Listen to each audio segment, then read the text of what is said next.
Gilles de Rais is a highly controversial figure. He is often described as a sadistic serial killer, but he was also a brave and skilled French marshal during the 100 Years' War. Known as a black sorcerer in Europe, he also fought alongside Joan of Arc and was hailed as a hero. He is one of the inspirations for the Bluebeard character in Grimm's fairy tales, a symbol of wife killers, but some also view him as a devout admirer of Joan of Arc. However, one important fact seems to be overlooked. He is very likely the first documented serial killer in history. Born on September 10, 1404, Gilles de Montmorency-Laval was born at the Château de Chantaussay, located along the Loire River in western France. He was the eldest son of Guy II de Montmorency-Laval, a Breton nobleman. His grandmother was the niece of Bertrand du Guesclin, a prominent French general during the 100 Years' War. Although Gilles came from a noble and affluent background, his childhood was far from joyful. In accordance with the French nobility's customs at the time, Gilles was raised by a governess and rarely saw his parents. To alleviate his loneliness, he spent much of his time studying humanities and classical languages, which led to a strong interest in the arts. As a result, Gilles became fluent in Latin at an early age, displaying exceptional linguistic ability. Unfortunately, Gilles lost both of his parents when he was just 11 years old. His father died in a hunting accident, and his mother's cause of death remains unclear. To make matters worse, his uncle was killed in the Battle of Agincourt. Eventually, Gilles and his brother were entrusted to the care of their grandfather, Jean de Craon, in 1416. This marked the beginning of his tragic childhood. Gilles' grandfather was short-tempered and highly controlling, intervening constantly in the young Gilles' life. He arranged several marriages for Gilles with wealthy heiresses from Normandy, Brittany, and other regions, including the niece of the Duke of Brittany, attempting to increase the family's wealth through these unions. After several failed attempts in 1420, Craon instructed the 16-year-old Gilles to kidnap his cousin Catherine. She was imprisoned for 6 months and was ultimately forced to marry Gilles. One could say that Gilles had no real love or marriage in his early life, only being a puppet controlled by Jean de Craon. The old man was an iron-fisted figure with an insatiable desire for power, a tyrant who ruled his family with absolute authority.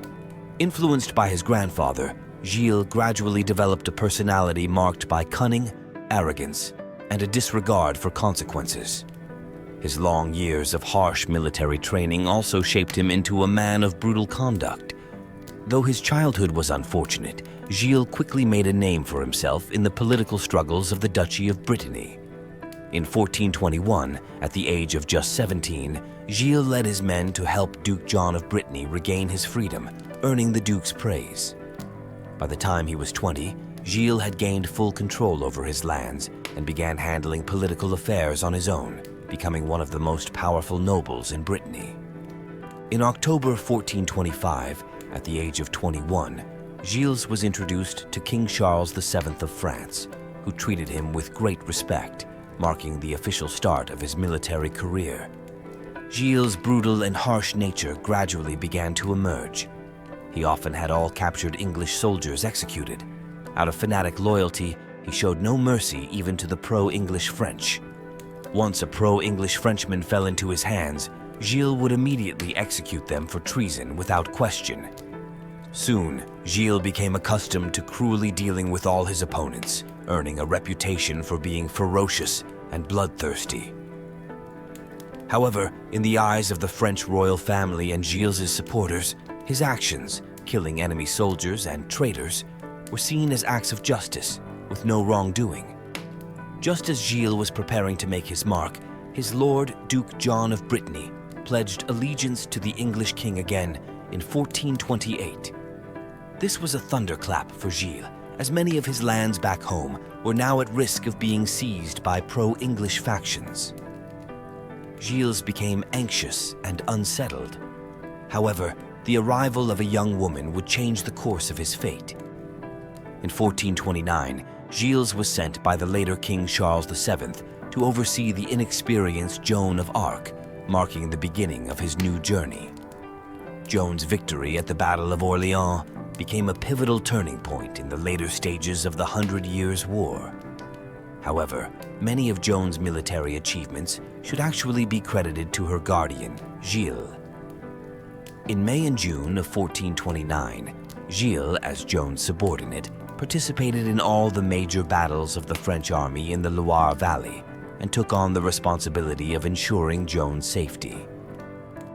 During the Battle of Jargeau, he rescued Joan, who had been injured by a stone, stabilizing the morale of the French troops. After the Battle of Orleans, the French army under Joan's leadership went on to win 4 consecutive victories, greatly boosting the morale of the troops. Subsequently, the French recaptured Reims, and Gilles, along with Joan, participated in the coronation of Charles VII. At the coronation, Joan stood by King Charles VII's side, holding up her white military banner. Once the ceremony concluded, she was the first to address him as "Your Majesty the King." Gilles, along with 3 other important nobles, escorted the holy vial of anointing oil used in the coronations of past French kings from Saint-Rémy Abbey to Reims Cathedral. After the ceremony, Gilles himself was appointed as Marshal of France. Shortly after the French army recaptured the capital, Gilles received the news that his wife had given birth to a daughter. He immediately bid farewell to Joan of Arc and returned to his Brittany estate to celebrate the happy occasion. And so Gilles and Joan's 6-month companionship came to an end, and they would never meet again. After their separation, both of their fates underwent significant changes.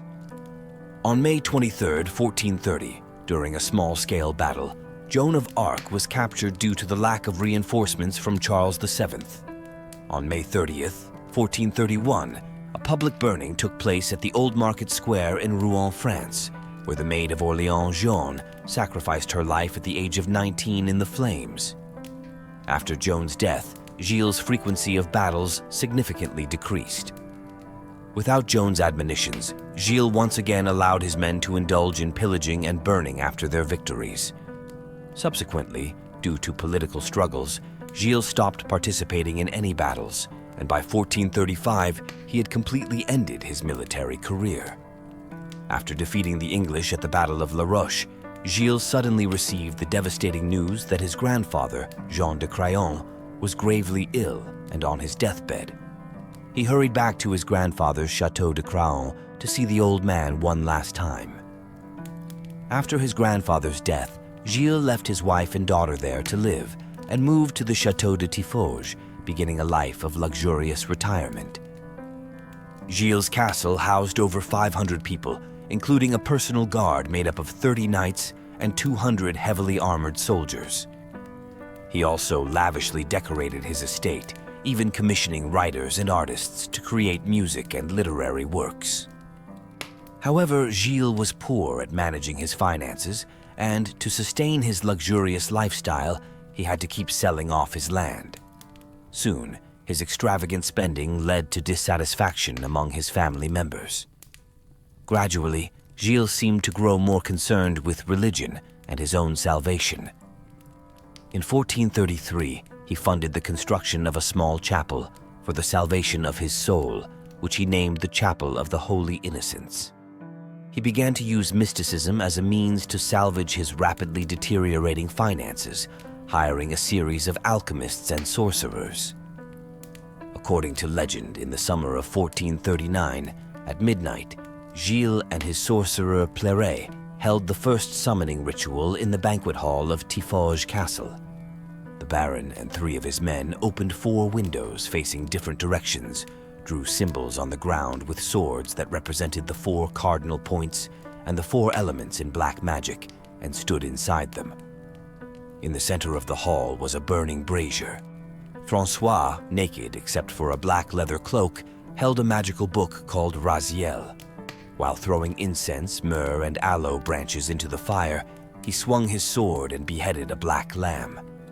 As its blood spurted, he kept chanting incantations. However, after 2 hours, nothing appeared except the wind blowing through the open windows. Francois attributed the failure to the quality of the sacrifice. "We need a better living sacrifice," he said, "like a boy." From that moment on, Gilles de Rais descended into a path of no return, becoming the Bluebeard of terrifying fairy tales. Several days later, they held the second ritual at an abandoned pasture 1 kilometer from the castle. A hapless boy became the first victim. It is said that when Francois killed him, the previously clear summer night suddenly turned stormy, with lightning flashing, thunder roaring, and fierce winds.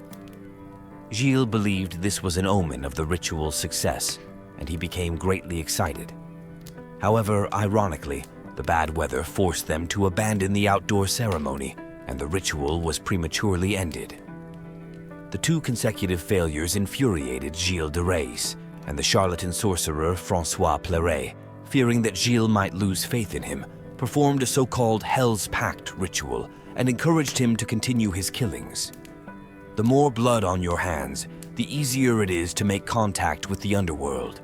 The Baron will be more willing to heed the summons," the sorcerer incited, pushing the Baron into the final stages of madness. Afterwards, Gilles and his men began to lure poor, hungry street children or curious, mischievous farm boys from the nearby villages into the castle with food, toys, and money. Once inside, the children were dressed in fine clothes, and lavish feasts were prepared for them. They were then drugged with spiced wine laced with narcotics to put them into a stupor. Once unconscious, the victims were taken to a secret chamber in the upper floors of the castle, where Gilles would cruelly murder them. The most common methods of execution were decapitation, throat slitting, and striking the victim's neck with a mace. After the victims died, their bodies were dismembered. Gilles would often laugh maniacally in the blood-soaked room and considered the severed limbs and dismembered bodies to be scenes of unearthly beauty. Additionally, many of the victims were sexually assaulted. To eliminate evidence, Gilles would burn the bodies to ashes and then throw them into the river. To avoid suspicion from the nearby villagers, Gilles frequently changed the locations of his killings. Every castle he lived in became haunted by the innocent souls of children. Over the years, reports of missing children, along with Gilles' strange behavior, gradually aroused suspicion among the people in his territories. It wasn't until May 1440 that Gilles committed an irreparable mistake, which led to an investigation into his crimes. He attempted to reclaim lands he had sold to the Duke of Brittany by force, even imprisoning the Duke's tax collectors. The Duke of Brittany was furious, and in retaliation, he began investigating the rumors of Gilles' brutal killings of young boys. He sent commissioners to the villages of missing children to collect testimonies from parents who had lost their children. On May 15th, a group of more than 60 people, wielding axes and wooden clubs, stormed into the Château de Tiffauges. The castle, filled with a strong, foul odor, the blood-stained torture chambers, and Francois' strange collection of items related to black magic, caused a great panic. They placed Gilles de Rais under house arrest and informed the local authorities. Gilles, however, remained indifferent, believing that no one could find direct evidence to charge him. Little did he know, the matter had already caught the attention of the Duke of Brittany, who had nearly become his relative by marriage. After a secret investigation, the Duke concluded that the rumors were indeed not without basis. He reported the findings to the king, who granted approval for Gilles' arrest. A large number of witness testimonies were presented to the judges, and the church was determined to impose brutal punishments on Gilles and his 2 servants. The punishments included the iron boots, breaking on the wheel, and the Judas chair. One of the servants, unable to withstand the torture, confessed and accused the Baron of particularly enjoying killing people, especially children, and taking pleasure in watching them die before laughing joyously. Another servant testified that as early as 1432, the Baron had either personally killed or ordered the killing of countless children, with victims ranging in age from 6 to 18. Under the intense torture, the number of victims the servants claimed kept rising, initially estimated at about 100, but later reaching as high as 600. Despite this, Gilles refused to confess. The church was left with no choice but to resort to its ultimate punishment, excommunication. Excommunication meant being expelled from the church, barred from participating in religious rites, stripped of all rights as a church member, and condemned to never enter heaven after death. He could not be buried in a Christian cemetery, and his children could not be baptized or married in the Christian manner. In 15th century Europe, the power of the church was still immense, and royal authority had not yet triumphed over religious power. Nearly everyone lived under the spiritual shackles of Christianity. When Gilles heard that the church intended to expel him, he completely broke down.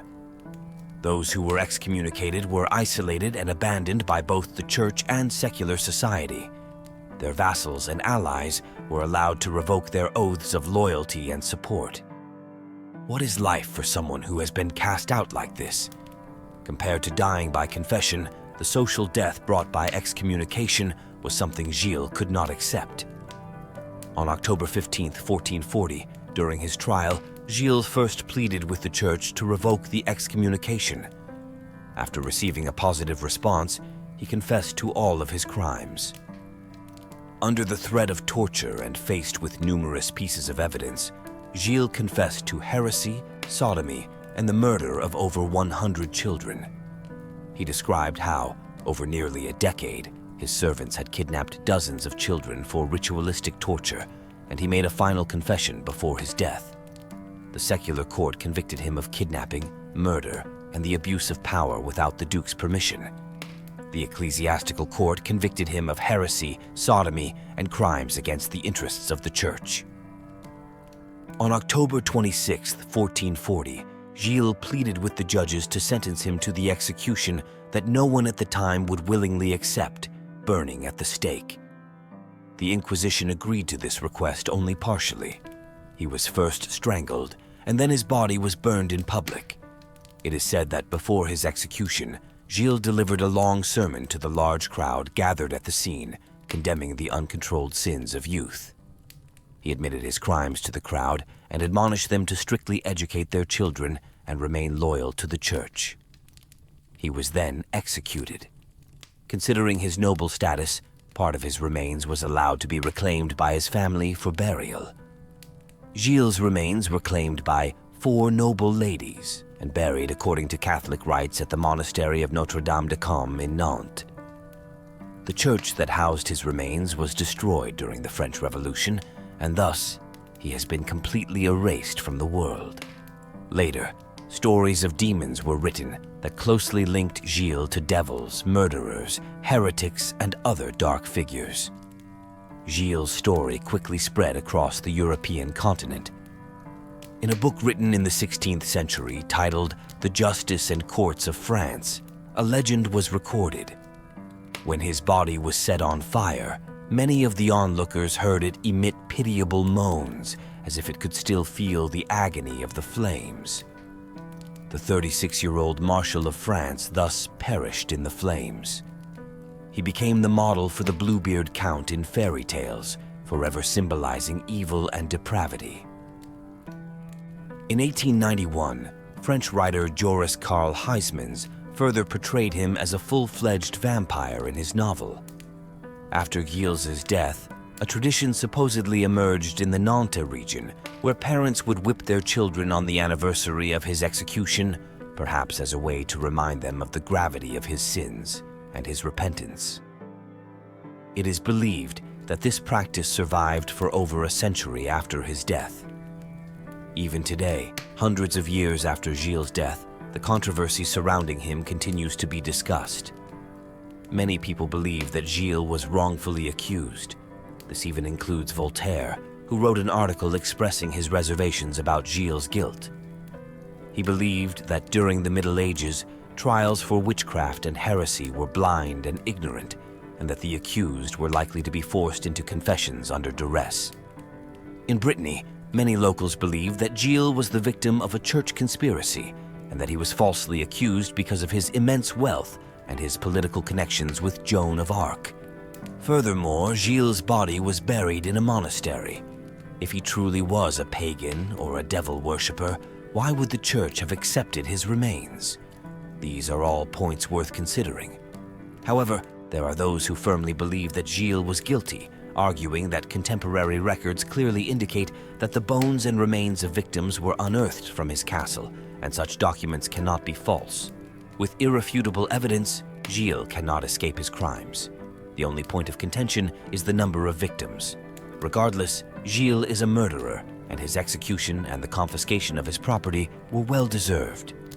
Moreover, most historians, after studying the evidence from Gilles's trial, believe that he did indeed commit those horrifying crimes. The truth has long been buried in history. Whether Gilles de Rais actually committed the crimes or not, his image as the first well-known serial killer has already been deeply ingrained in the public's mind. His presence can be found in countless works of literature, drama, and other art forms. His name will forever be stained with blood and tainted by terror, carrying the infamous title of Bluebeard in the pages of history.